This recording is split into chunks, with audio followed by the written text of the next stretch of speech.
Baik, saya akan mereview paper AI yang saya dapatkan dengan judul Capability Profile for Enterprise Application Integration. Jadi dari latar belakangnya, produk dari open source software telah membuat sebuah terobosan yang sukses ke banyak segmen sistem informasi. Dalam arti, banyak perusahaan yang telah menerapkan OSS untuk mewujudkan proyek mereka yang lebih cepat, lebih baik, dan tentunya lebih murah. Namun di samping itu terdapat resiko berupa kurangnya produk dengan fungsionalitas khusus. Sebagian besar solusi open source ini beragam dan digunakan pada platform yang berbeda. Paper ini mengusulkan framework untuk mengatasi masalah tersebut, di mana memungkinkan untuk menguraikan itu dari sebuah aplikasi open source sebagai integrasi aplikasi dan file fitur yang diinginkan ditampilkan dalam bentuk API di mana untuk mendukung integrasi.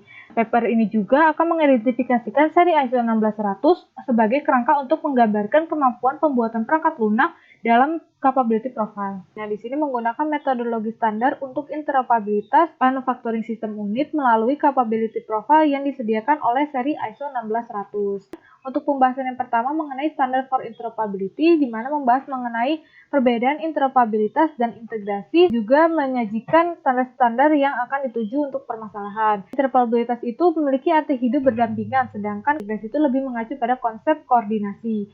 Di sini ada ISO 14258 membahas mengenai model yang digunakan untuk mengidentifikasikan dan menyelesaikan permasalahan interoperabilitas. ISO 15745 ini membahas mengenai kerangka integrasi aplikasi. ISO 16100, di sini ada figur 2 dan figur 3. Untuk figur 2 ini menggambarkan capability profile template dari manufacturing software unit. Kalau figur 3 ini menunjukkan hubungan antara capability class, capability template, dan capability profile. Pada bagian kedua ini memaparkan beberapa posisi mengenai standar dan mengapa akhirnya memilih ISO 16100. ISO 15745 dan ISO 16100 ini digunakan untuk integrasi dan masalah interoperabilitas. Keduanya berbeda pada proses pembuatan profile. Jadi disimpulkan bahwa batas penggunaan standar-standar ini sehubungan dengan aspek interoperabilitas manusia. Penulis memutuskan untuk bekerja dengan ISO 16100 karena berfokus pada persyaratan antarmuka untuk interoperabilitas, dan juga ISO 16100 ini representasi yang paling sederhana untuk capability profile software yang dapat dibaca oleh manusia dan juga komputer pun dapat menafsirkannya.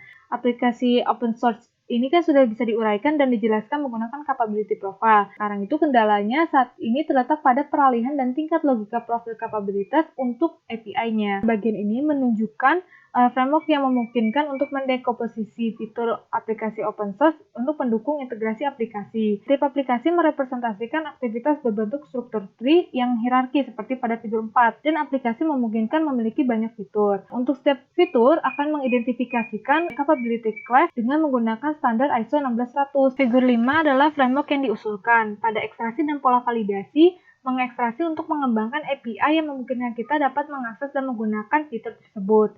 Selanjutnya ada mengembangkan API berdasarkan data-data yang dianggap fungsional dan teknis spesifikasi. Lalu API dihasilkan dan dikelola di API Gateway untuk mengekspos titik akhir mereka.